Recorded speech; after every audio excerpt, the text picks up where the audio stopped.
शिवसेनेतल्या ठाकरे गटाचे खासदार राजन विचारे यांनी ठाणे महापालिकेचे आयुक्त सौरभ राव यांची भेट घेऊन पावसाळ्याआधीच्या अपूर्ण राहिलेल्या कामांविषयी जाब विचारला।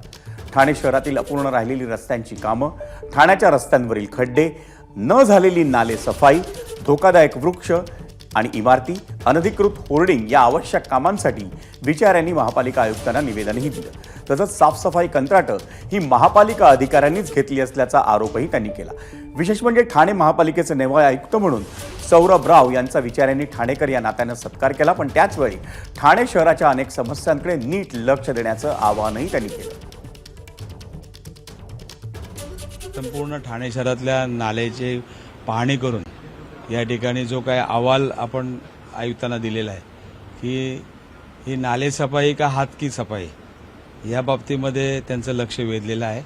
सर्व पुरावे त्या ठिकाणी आपण दिलेले आहेत। तर अधिकारीच ठेकेदार झालेत असं तुम्ही समोर माहिती मांडलेली आहे। या संदर्भामध्ये सर्व पुरावे दिलेले आहेत, त्यांनी त्याची पडताळणी करावी। एबीपी माझा, उघडा डोळे बघा नीट।